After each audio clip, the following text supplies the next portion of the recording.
இயேசு ஜீவிக்கிறார். சுவிசேஷ ஊழியம் வழங்கும் ஜீவ வார்த்தைகள். கிறிஸ்துவுக்குள் பிரியமானவர்களே, ஆண்டவராகிய இயேசு கிறிஸ்து நாமத்தில் உங்களை யாவரையும் அன்போடு வாழ்த்தி வரவேற்கிறோம். இயேசு ஜீவிக்கிறார் ஊழியத்தின் சார்பாக இந்த புது வருடம் முதல் நாளிலே அன்பான வாழ்த்தலை உங்களுக்கு நாங்கள் தெரிவித்துக் கொள்கிறோம். எரேமியாவின் புத்தகம் 51வது அதிகாரம் 56ஆம் வசனத்தின் பிந்தின பகுதி. சரி கட்டுகிற தேவனாகிய கர்த்தர் நிச்சயமாய் பதில் அளிப்பார். சரி கட்டுகிற தேவனாகிய கர்த்தர் நிச்சயமாக பதில் அளிப்பார். ஆம், அருமையான கர்த்தருடைய பிள்ளைகளே, இந்த 2016வது ஆண்டுக்குள் பிரவேசிக்கும் நம் ஒவ்வொருவருக்கும் கர்த்தர் கொடுக்கிற ஒரு அருமையான வாக்குத்தத்த வார்த்தை, கர்த்தர் நிச்சயமாய் பதில் அளிப்பார். காரணம், அவர் சரி கட்டுகிற தேவன். அதை தான் தேவனுடைய வார்த்தையை சொல்வதை பார்க்கிறோம்.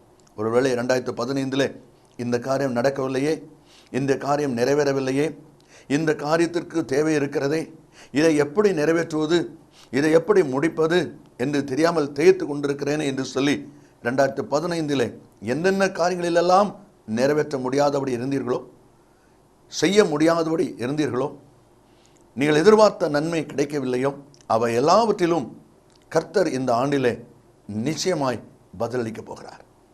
நீங்கள் விசுவாசியுங்கள், கர்த்தருடைய வார்த்தையை விசுவாசியுங்கள். காரணம், அவர் சரி கட்டுகிற தேவன். அதை தான் தேவனுடைய வார்த்தை இங்கே சொல்வதை நாம் இங்கே பார்க்கிறோம். எரேமியா 29:11 நமக்கு தெரிந்திருக்கிற ஒரு தேவனுடைய வார்த்தை. நீங்கள் எதிர்பார்த்திருக்கும் முடிவை உங்களுக்கு கொடுக்கும்படிக்கு நான் உங்கள் மேல் நினைத்திருக்கிற நினைவுகளை அறிவேன் என்று சொல்கிறார். 2017 எதெல்லாம் எதிர்பார்த்தீர்களோ அந்த காரியத்தை நிறைவேற்றுவதற்கு கர்த்தர் போதுமானவராக இருக்கிறார். ஒருவேளை 2 ராஜாக்கள் 6வது அதிகாரத்தில் மறவட்ட போன அந்த தீர்க்கதரிசி புத்திர கோடரி ஆற்றில் விழுந்தபோது, ஐயோ இழந்து விட்டேனே என்று சொல்லி, இனி நான் என்ன செய்ய முடிய, கிடைக்காதே என்று சொல்லி ஏங்கிக் கொண்டிருந்த பொழுது தீர்க்கதரிசி மூலமாக, எலிசா மூலமாக கிடைக்க பண்ணினாரே, அதே போல 2015 எதை இழந்தீர்களோ, எது உங்களை விட்டு போய்விட்டதோ, இனி கிடைக்காது என்று சொல்லி ஏங்கிக் கொண்டிருக்கிறீர்களோ, அந்த காரியத்திலே சரிகட்டுகிற தேவனாய் கர்த்தர் நிச்சயமாய் உங்களுக்கு பதில் அளிப்பார். நிச்சயமாய் உங்களுக்கு பதில் அளிப்பார். மனம் கலங்க வேண்டாம், மன தைரியமாய் நீங்கள் இருங்கள். அதுதான் தேவனுடைய வார்த்தை. அன்றைக்கு ராஜா தானியேல் பார்த்து சொல்கிறார், தானியேலே, நீ இடைவிடாமல் ஆராதிக்கிற உன் தேவன் உன்னை தப்பு வைக்க வல்லவராயிருந்தாரா? சிங்கக்கேவியில் விழுந்த யாரும் தப்புனதில்லையே, உன் தேவன் உன்னை தப்பு வைக்க வல்லவராக இருந்தாரா?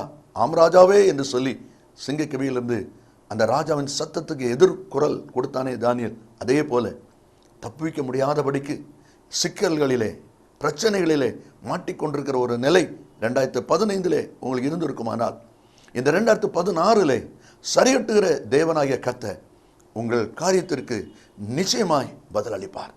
விசுவாசியுங்கள், கர்த்தர் உங்களுக்காகவே இன்றைக்கு இந்த வார்த்தையை கொடுத்து கொண்டிருக்கிறார். எலியா தகர்க்கப்பட்ட பலிபீடத்தை செப்பனிட்டது போல என்னென்ன காரியம் விசுவாச வாழ்க்கையில் தகர்க்கப்பட்டிருக்கிறதோ அதை செப்பனிடுங்கள், சீர்படுத்துங்கள். நிச்சயமாய் கர்த்தர் உங்களுக்கு பதில் அளிப்பார். காரணம், அவர் சரி கட்டுகிற தேவன். எவைகளை அவர் சரி கட்டுகிறார், என்னென்ன காரியங்கள் சரி கட்டப்படுகிறது என்பதை வேதத்திலிருந்து சில அனுபவங்கள் மூலமாய் நாம் வாசித்து ஜெபிக்க போகிறோம். ஏசாயா 65ஆம் அதிகாரம் 6ஆம் வசனத்தை இவ்விதமாய் சொல்லப்பட்டிருக்கிறது, நான் மௌனமாய் இராமல் சரிக்கு சரி கட்டுவேன். நான் மௌனமாய் இராமல் சரிக்கு சரி கட்டுவேன். அதே ஏசாயா 57:11 வாசிக்கும் போது, நான் வெகுகாலம் மௌனமாய் இருந்தேன், ஆகையால் எனக்கு பயப்படாது இருக்கிறாய். இந்த வார்த்தையை கேட்டுக்கொண்டிருக்கிற அன்பு நேச பிள்ளைகளே, போன ஆண்டிலே ஆண்டவர் சில காரியங்களில் மௌனமாய் இருந்தார். உங்களை மறந்தது போல தெரிந்தது, உங்கள் காரியத்தை கைவிடப்பட்டது போல தெரிந்தது. அவர் எதுவுமே செய்யவில்லை, அவர் மௌனமாய் இருந்தார். ஆகையினாலே சத்துருவுக்கு உங்கள் மேல் பயம் இல்லை, உங்கள் மேல் பயம் இல்லை. அவன் தீவிரமாய் தன் காரியங்களை செயல்படுத்த ஆரம்பித்து விட்டான். கர்த்தர் என்னை மறந்து விட்டாரோ என்று சொல்லக்கூடிய அளவுக்கு உங்களுடைய காரியம் இருந்தது.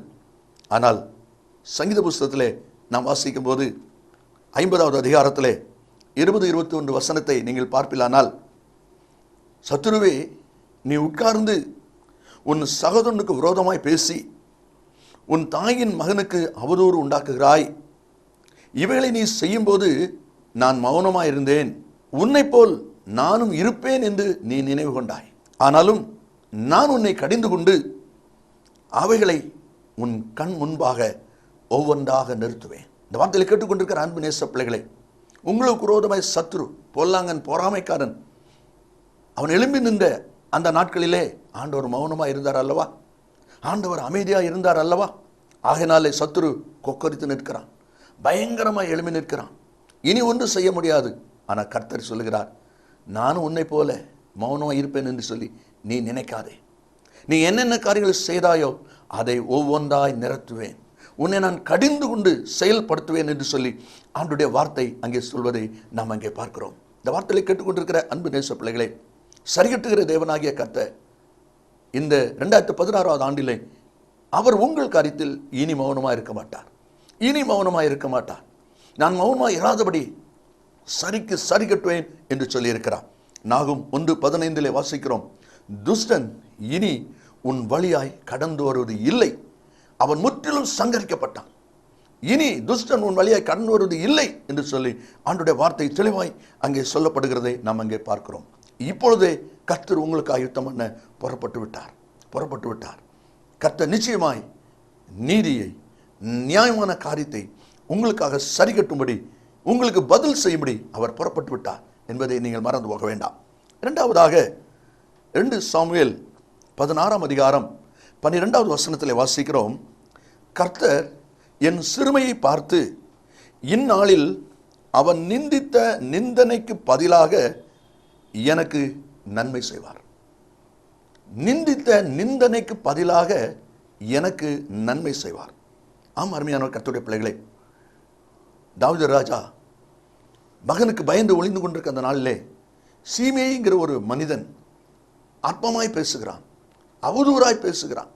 இப்படிப்பட்ட அற்பமான மனிதரெல்லாம் என்னை பேசக்கூடிய அளவுக்கு என்னை ஆகிவிட்டது என்கிற வேதனை ஒரு பக்கம். ஆனாலும் அவனுக்குள்ளே, தாவீதுக்குள்ளே கர்த்தர் அனுமதி கொடுத்திருக்கிறார். அதனால தான் அவன் பேசுகிறான். பேசட்டும், பேசிவிட்டு போகட்டும் என்று சொல்லி அவன் தன்னுடைய மக்களோடு சொல்லுகிறதை அதே 2 ராஜாக்கள் 16:10 நான் வாசிக்க முடியும். அதே ராஜா திரும்ப சொல்லுகிறான், கர்த்தர் என் சிறுமையை பார்த்து 2015 நீங்கள் சிறுமைப்படுத்தப்பட்டீர்கள் அல்லவா? உங்களுடைய குடும்பம் சிறுமைப்படுத்தப்பட்டது அல்லவா? உங்களுடைய காரியம் சிறுமைப்படுத்தப்பட்டது அல்லவா? இனி நீங்கள் சிறுமை அடைவது இல்லை. கர்த்தர் உங்களுக்கு சரிகட்டுகிற தேவனாயிருக்கிறார். நிச்சயமாய் அவர் பதில் கொடுக்க ஆயத்தமாயிருக்கிறார். நாகும் 1:12 சொல்லப்பட்டிருக்கிறது, உன்னை நான் சிறுமைப்படுத்தினேன், இனி உன்னை சிறுமைப்படுத்தாதிருப்பேன். இந்த 2016 சிறுமைப்படுத்தப்படாத வாழ்க்கை. எதிலெல்லாம் சிறுமை அடைந்தீர்களோ, யார் மூலமெல்லாம் நீங்கள் சிறுமைப்பட்டீர்களோ, அவை அனைத்திலும் இருந்து கர்த்தர் இந்த சிறையிருப்பின் அனுபவத்தில் உங்களை மாற்றி உங்களுக்கு பதில் கொடுக்கிற தேவனாய் இருக்கிறார் என்பதை நீங்கள் மறந்து போக வேண்டாம். ஒருவேளை எரேமியா 20வது அதிகாரம் 7வது வசனத்திலே 10வது வசனத்திலே நான் வாசிக்கும் போது அங்கே சொல்லப்பட்டிருக்கிற காரியம் என்ன என்று சொல்லி நீங்கள் பார்ப்பீர்களானால், நாள்தோறும் எல்லாருக்கும் முன்பாக நகைப்புக்கு இடமானேன், எல்லாரும் என்னை பரியாசம் பண்ணுகிறார்கள். ஆம், கடந்த ஆண்டிலே எல்லாரும் உங்களை பரியாசம் பண்ணினார்கள். எல்லாருக்கும் முன்பாக அவதூறாக பேசப்பட்டீங்க, அற்பமாக நடத்தப்பட்டீங்க. அது சிறுமைப்படுத்தின நாள். ஆனால் இனி உன்னை சிறுமைப்படுத்தாதிருப்பேன் என்று சொல்லி ஆண்டுடைய வார்த்தை அங்கே சொல்வதை நாம் அங்கே பார்க்கிறோம். இந்த வார்த்தையில் கேட்டுக்கொண்டிருக்கிற அன்பு கர்த்தருடைய பிள்ளைகளே, இந்த 2016 ஆண்டிலே கர்த்தர் உங்களை விசாரிக்கிற, உங்கள் காரியங்கள் விசாரிக்கப்படுகிற ஒரு நாட்களாயிருக்கும். காரணம், அவர் நீதி சரிகட்டுகிற தேவனாயிருக்கிறார். மூன்றாவதாக எரேமியா புத்தகம் 20ஆம் அதிகாரம் 12வது வசனத்திலே வாசிக்கும் போது, கர்த்தாவே நீர் அவர்களுக்கு நீதியை சரிகட்டுவதை காண்பேனாக என்று சொல்கிறார். ஆண்டவரே, நீர் அவர்களுக்கு நீதியை சரிகட்டுவதை காண்பேனாக என்று சொல்கிறார். ஏன் இந்த வார்த்தை விதமாய் சொல்லப்பட்டிருக்கிறது என்று நாம் அறிய வேண்டும். எபிரேயர் 6ஆம் அதிகாரம் 10ஆம் வசனத்திலே வாசிக்கும் போது, உங்கள் அன்பின் பிரயாசத்தை மறந்து விடுவதற்கு தேவன் அநீதியுள்ளவர் அல்ல. உங்கள் அன்பின் பிரயாசத்தை கர்த்தர் ஒருபோது மறக்கிறதல்ல. 2015 உங்களுடைய நீதி மறைக்கப்பட்டதா? உங்களுடைய நேர்மை மறுக்கப்பட்டதா? உங்களுடைய உண்மை ஒதுக்கப்பட்டதா? அது நிமித்தம் வேதனை அடைந்த நாட்கள் உண்டு அல்லவா? கர்த்தர் சொல்லுகிறார், உன் நீதிக்கு தக்க பலன் உனக்கு உண்டு. உன் நீதி இனி மறைக்கப்படுவதில்லை. உன்னுடைய நேர்மை உண்மை இனி மறுக்கப்படுவது இல்லை. அந்த நீதி நேர்மையான காரியம் சரிகட்டப்படும். அதற்குரிய பலன் இந்த ஆண்டிலே கொடுக்கப்படும் என்பதை தான் தேவனுடைய வார்த்தை அங்கே சொல்வதை பார்க்கிறோம். ஓசியா 9:7 வாசிக்கும் போது, நீதி சரிகட்டும் நாட்கள் வரும் என்று அறிவேன் என்று சொல்கிறார். நீதி சரிகட்டும் நாட்கள் வரும். உங்களுடைய செய்கை, உங்களுடைய நடவடிக்கைகள், நீங்கள் எடுத்த பிரயாசங்கள் இவை எல்லாவற்றையும் மறந்தது போல, மறைக்கப்பட்டது போல இருந்த நாட்கள் உண்டு. எத்தனை நாட்கள் நீங்கள் அழுது கொண்டிருந்தீர்கள், எத்தனை நாட்கள் கண்ணீரோடு நீங்கள் இருந்தீர்கள். உன்னுடைய கண்ணீருக்கு ஒரு முடிவு வந்திருக்கிறது. உன் துக்க நாள் முடிந்துவோம் என்று சொன்ன அந்த வார்த்தையை நிறைவேற்றுவதற்கு சரிகட்டுகிற தேவனாகிய கர்த்தர் இந்த வருடத்தின் இந்த முதல் நாளிலே உங்களுக்காக யுத்தம் பண்ண அவர் ஆயத்தமாயிருக்கிறார். உங்களுக்காக யுத்தம் பண்ண அவர் புறப்பட்டு விட்டார். வசனம் சொல்லுகிறது, நீர் அவர்களுக்கு நீதியை சரிகட்டுவதை காண்பேனாக என்று சொல்லி அங்கே பக்தன் சொல்வதை நாம் அங்கே பார்க்கிறோம். அதெல்லாம் ஏசாயா 58:8 நாம் வாசிக்கும் போது, உன் நீதி உனக்கு முன்னாலே செல்லும், உன் நீதி உனக்கு முன்னாலே சொல்லும், கர்த்தருடைய கிருபை உன்னை பின்னாலே காக்கும். அருமையான கர்த்தருடைய பிள்ளைகளே, கர்த்தர் தம்முடைய சேனை அனுப்பி உன்னை பாதுகாக்கிற தேவனாயிருக்கிறார், உங்களை பராமரிக்கிற தேவனாயிருக்கிறார். அவர் மறந்து விட்டாரோ என்று சொல்லி நினைக்க வேண்டாம். ஒருவேளை 15வது ஆண்டிலே, முந்தின ஆண்டிலே அப்படிப்பட்ட அநேக சமயங்களை நீங்கள் சந்தித்தீர்கள். ஏன் ஆண்டவர் இப்படிப்பட்ட ஒரு நெருக்கமான நிலையிலே என்னை விட்டுவிட்டார், எல்லாரும் சிரிக்கும்படி, எல்லாரும் அற்பமாய் நினைக்கும்படி என் காரியங்கள் ஆகிவிட்டதே என்று சொல்லி நீ நினைத்த நாட்கள் உண்டு. ஆனால் இனி அப்படி அல்ல. நீ செய்த காரியங்கள் எல்லாவற்றுக்கும் கர்த்தர் பிரதிபலனை வைத்திருக்கிறார் என்பதை நாம் மறந்து போக வேண்டாம். கர்த்தர் எல்லாவற்றுக்கும் நீதிக்கு சரிகட்டுகிற தேவனாயிருக்கிறார். எரேமியா புத்தகம் 46வது அதிகாரம் 10வது வசனத்திலே வாசிக்கும் போது அங்கே சொல்லப்பட்டிருக்கிறது, கர்த்தராகிய ஆண்டவரின் நாளும் அவர் தம்முடைய சத்துருக்களுக்கு நீதியை சரிகட்டுகிற நாளுமா இருக்கிறது. அவர் தம்முடைய சத்துருக்களுக்கு நீதியை சரிகட்டுகிற நாளுமாய் இருக்கிறது. ஆம் கர்த்தருடைய பிள்ளைகளை, கர்த்தர் உங்களுடைய நீதிக்கு சரிகட்ட ஆயத்தமாகிவிட்டார். கடைசியாக சங்கீதம் 18:20 நாம் வாசிக்கிறோம், கர்த்தர் என் கைகளின் சுத்தத்திற்கு தக்கதாக எனக்கு சரிகட்டினார். கர்த்தர் என் கைகளின் சுத்தத்திற்கு தக்கதாக.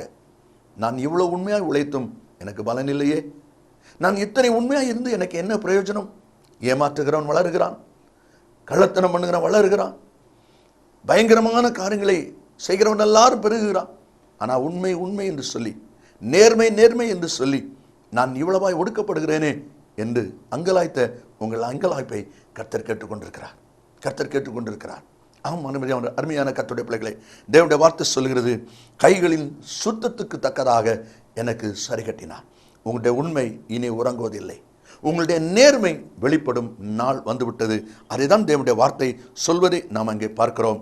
ஓசியா 12:2 அவன் கிரியைகளுக்கு தக்கதாக, அவன் கிரியைகளுக்கு தக்கதாக பலன் அளிக்கிற நாட்கள். ஆம், அதே போல உங்கள் கிரியை, உங்கள் செயலுக்கு தக்கதாக பலன் அளிக்கிற நாட்கள் வந்துவிட்டது. சங்கீதம் 19:9 வாசிக்கிறோம், கர்த்தருக்கு பயப்படுகிற பயம்தான் சுத்தம்.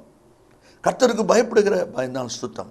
உங்கள் வார்த்தையில் இருக்கிற சுத்தத்தை, உங்களுடைய வாழ்க்கையில் இருக்கிற சுத்தம், உங்கள் செயல்பாடுகளில் இருக்கிற சுத்தத்திற்கு பரிசுத்தத்தக்க பலன் இனி தாமதிப்பது இல்லை. நீதி, நேர்மை, உண்மை இனி உறங்குவதில்லை. காரணம், அவர் சரிகட்டுகிற தேவனாய் இருக்கிறபடினால் நிச்சயமாய் பதிலளிக்க அவர் ஆயத்தமாயிருக்கிறார். ஒருவேளை உலகத்திலே நீதிமொழி 30:12 சொன்னது போல, தாங்கள் அழுக்கிற கழுவப்படாமல் இருந்தும் தங்கள் வாருக்கு சுத்தமாய் தோன்றுகிற சந்ததியார் உண்டு, அவர்களை பற்றி நாம் கவலைப்பட வேண்டிய அவசியம் இல்லை. உங்களுடைய காரியம் தேவனுக்கு முன்பாக உண்மை நேர்மையாக இருக்கட்டும். கர்த்தர் இந்த நாளிலே, இந்த வருஷத்தின் முதல் நாளிலே தேவன் கொடுக்கிற வார்த்தையாவது மீண்டும் வாசிக்கிறேன், சரிகட்டுகிற தேவனாகிய கர்த்தர் நிச்சயமாய் பதில் அளிப்பார், நிச்சயமாய் பதில் அளிப்பார். 15 எதிலெல்லாம் உங்களுக்கு பதில் இல்லையோ அவை எல்லாவற்றிற்கும் இந்த 16 பதில் ஆயத்தமாயிருக்கிறது. காரணம், இனி கடந்த ஆண்டை போல அவர் மௌனமாக இருக்க மாட்டார். உங்களுக்காக அவர் சத்துருவை எதிர்த்து செயல்பட அவர் துவங்கிவிட்டார். மாத்திரமல்ல, சிறுமைப்படுத்தப்பட்ட நாட்களுக்கு தக்கபடி அதிகமானபடி இனி உன்னை சிறுமைப்படுத்தாது இருப்பேன் என்கிற வார்த்தையின்படி உங்களுக்கு சரிகட்ட அவர் ஆயத்தமாகிவிட்டார். மூன்றாவதாக, நீங்கள் செய்த நீதிக்கு தக்க பலன் உங்களுக்கு உண்டாகும்படி கர்த்தர் செயல்பட ஆரம்பித்து விட்டார். கடைசியாக, உங்கள் பரிசுத்தத்துக்கு ஏற்ற ஆசீர்வாதம் நன்மை, உயர்வு உங்களை நோக்கி வந்து கொண்டிருக்கிறது. நாம் ஜெபிப்போமா? கிருபை நிறைந்த நல்ல ஆண்டவரே, ஆசீர்வதிக்கப்பட்ட அந்த அருமையான விளைக்காய் ஸ்தோத்திரம். உங்களுடைய வார்த்தையின்படி நீர் ஒவ்வொரு பிள்ளைகளுக்கும் நிச்சயமான பதில் கொடுக்க போகிற கிருபைக்காய் ஸ்தோத்திரம். இயேசு சீக்கிரம் வரப்போகிறீர். அந்த வருகையை நாங்கள் சந்திக்கும்படி நன்மையை சுதந்திரத்துக் கொள்ள உதவி செய்யும். இயேசுவின் நாமத்தில் பிதாவே, ஆமென். மேலும் விவரங்களுக்கும் உங்கள் ஜெப தேவைகளுக்கும் நீங்கள் எங்களோடு தொடர்பு கொள்ள வேண்டிய முகவரி: ஜீசஸ் லிவ்ஸ் காஸ்பல் மினிஸ்ட்ரீஸ், சகோதரர் John M Jeyaraj, 123A Dohnavur road, Mavadi, Nellai மாவட்டம், தென்னிந்தியா 627107. Cellphone 9443113292. Email yesujivikarar@gmail.com. Website www.jesuslivesministries.org.